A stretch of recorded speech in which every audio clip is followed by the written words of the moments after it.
എല്ലാ പ്രിയപ്പെട്ടവർക്കും ക്രിസ്തുയേശുവിൻ്റെ നിസ്തുല നാമത്തിൽ സ്നേഹവന്ദനം. ഇന്നത്തെ നമ്മുടെ ധ്യാനത്തിനായി അപ്പോസ്തല പ്രവൃത്തികൾ 8-ാം അധ്യായം 26 മുതൽ 28 വരെ. അപ്പോസ്തല പ്രവൃത്തി 8:26 മുതൽ 28 വരെ. അനന്തരം കർത്താവിൻ്റെ ദൂതൻ ഫിലിപ്പോസിനോട്, നീ എഴുന്നേറ്റ് തെക്കോട്ട് യെരുശലേമിൽ നിന്ന് ഗസയ്ക്കുള്ള നിർജ്ജനമായ വഴിയിലേക്ക് പോക എന്ന് പറഞ്ഞു. അവൻ പുറപ്പെട്ടു ചെന്നപ്പോൾ കന്ദക്ക എന്ന എത്യോപ്യ രാജ്ഞിയുടെ ഒരു ഷണ്ഡനും മഹാനും അവളുടെ സകല ഭണ്ഡാരത്തിനും മേൽവിചാരകനുമായ ഒരു എത്യോപ്യനെ കണ്ടു. അവൻ യെരുശലേമിൽ നമസ്കരിപ്പാൻ വന്നിട്ട് മടങ്ങിപ്പോകയിൽ തേരിൽ ഇരുന്ന് യെശയ്യാപ്രവാചകന്റെ പുസ്തകം വായിക്കുകയായിരുന്നു. കർത്താവിൻ്റെ പരിശുദ്ധ നാമം വാഴ്ത്തപ്പെടുമാറാകട്ടെ. ആൾക്കൂട്ടത്തോട് സുവിശേഷം പറയുകയും പ്രസംഗിക്കുകയും ചെയ്യുന്നത് സാധാരണമാണ്.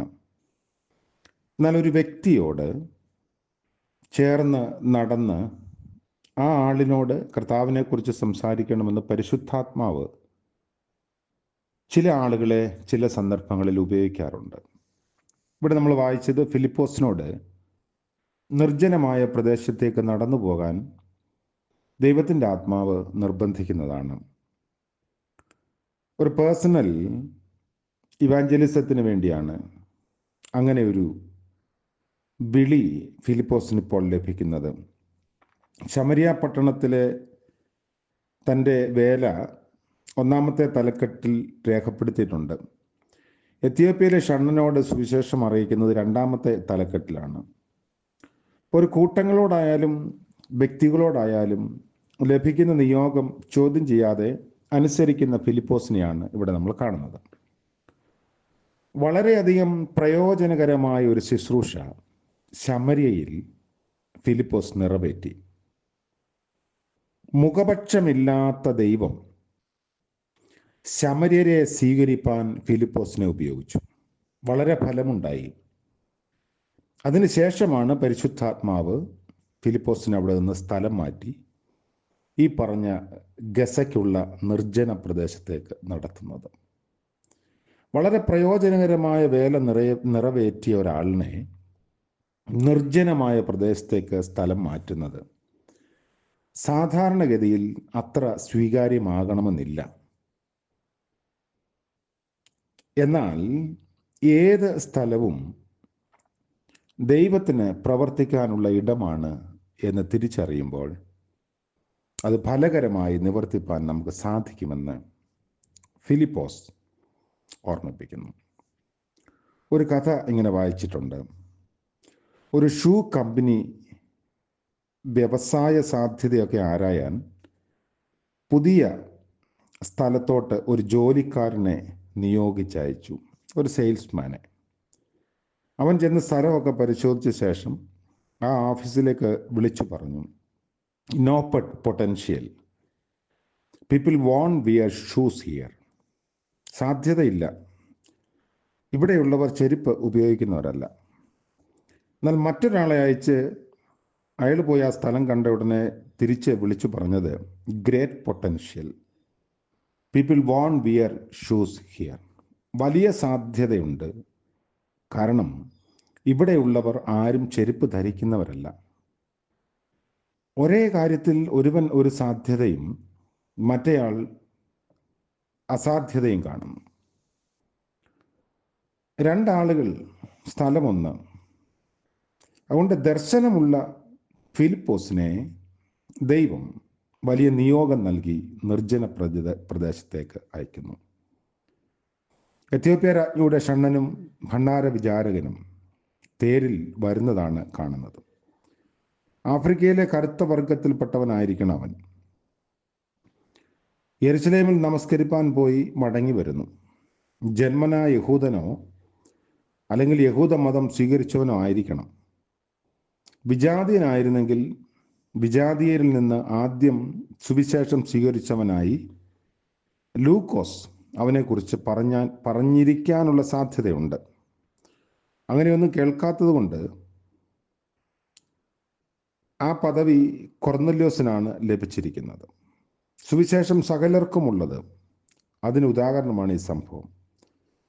എത്യോപ്യയിലെ ഷണ്ണനുമായുള്ള ഫിലിപ്പോസിൻ്റെ ഇടപെടൽ ആളാം പ്രതി വേലയുടെ പല ഘടകങ്ങൾ വ്യക്തമാക്കുന്നു. ഒന്ന്, തേരിനോട് ചേർന്ന് നടക്കണം എന്ന നിർദ്ദേശമാണ്.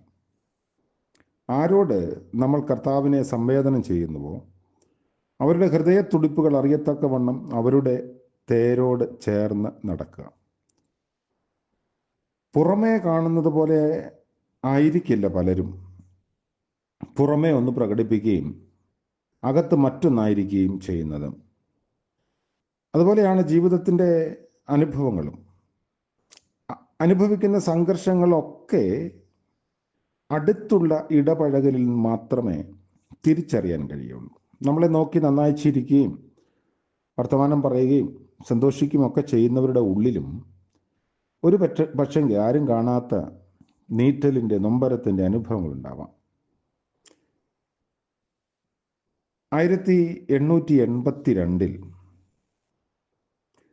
നോർത്ത് ഇന്ത്യയിലെ പ്രവർത്തകനായി നിയോഗിച്ചയച്ച ഫ്രെഡറിക് ടക്കറിന് ജനറൽ വില്യം ബുള്ള നൽകിയ നിർദ്ദേശം ഇങ്ങനെയാണ്: എൻ്റർ ഇൻടു ദെയർ സ്കിൻ.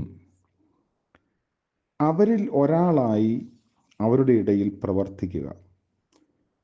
ഉത്തരേന്ത്യൻ ശൈലിയിലായിരുന്ന ടക്കറിൻ്റെ വേഷവും ഭക്ഷണവും താമസവുമെല്ലാം അതേ രീതിയിൽ തന്നെയായിരുന്നു. ഭാരത സുവിശേഷീകരണത്തിൽ ഏർപ്പെട്ട് പാശ്ചാത്യ മിഷണറിമാർക്ക് ആളുകളും നമ്മുടെ നാട്ടിൽ ഇവിടുത്തെ സാധ്യതകളിലേക്കും സാഹചര്യങ്ങളിലേക്കുമൊക്കെ ഇഴുകിച്ചേർന്നവരാണ്. ചില ആളുകൾ ഇഴുകിച്ചേരാതെ മിഷൻ കോമ്പൗണ്ടിൽ താമസിച്ച് പ്രവർത്തിച്ചവരായിരുന്നു. വേഷത്തിലും ഭാഷയിലും ജീവിതശൈലിയിലുമെല്ലാം അവർ പാശ്ചാത്യരായി തന്നെ തുടർന്നു. ഈ പാളിച്ച മനസ്സിലാക്കിയ വില്യം ബുള്ള സഹപ്രവർത്തകന് അവരിൽ ഒരാളായി ജീവിക്കാൻ പ്രത്യേകം നിർദ്ദേശം നൽകി. തങ്ങളിൽ ഒരുവൻ എന്ന് അംഗീകരിക്കപ്പെടുന്നവർക്ക് തദ്ദേശവാസികൾ സുവിശേഷത്തിന് ചെവി ചായ്ച്ച് മനുഷ്യരെ നേടാൻ ദൈവം യേശുവിൽ ജഡമെടുത്തു എന്നതുപോലെ എറുമ്പിന് മാത്രമേ എറുമ്പിൻ്റെ ഭാഷ അറിയൂ എന്ന് മഹാനായ സ്റ്റാൻലി ജോൺസ് ഓർമ്മിപ്പിക്കുമായിരുന്നു. അപ്പോൾ ഇവിടെ ഈ വേദഭാഗം നമ്മളോട് സംവദിക്കുന്നത് എത്യോപ്യ ഷണ്ണൻ്റെ തേരിനോട് ചേർന്ന് നടക്കാൻ ഫിലിപ്പോസിനെ ഉപദേശിക്കുന്നു.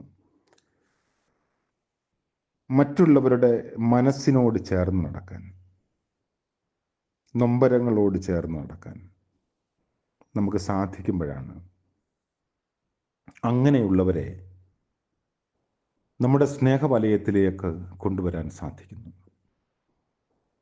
ഇന്നത്തെ പകൽക്കാല ജീവിതത്തിൽ മറ്റുള്ളവരിലേക്ക് നമ്മുടെ മനസ്സ് ചായ്ക്കാൻ ഇടയാക്കട്ടെ.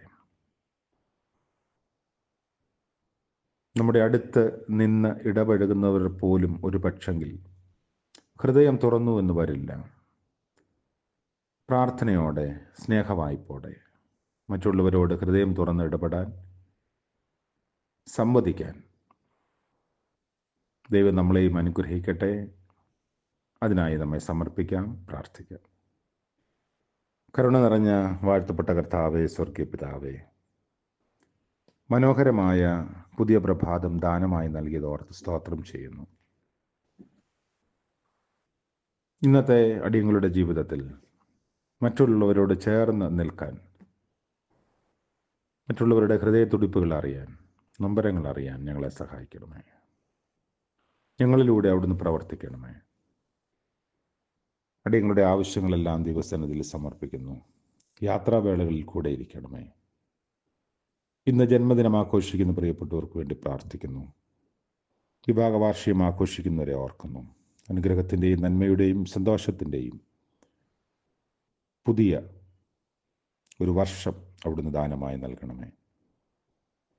യേശു മശിഹ മൂലം ഞങ്ങളുടെ പ്രാർത്ഥന കൃപയോടെ കേൾക്കുമാറാകണമേ. ആമേൻ.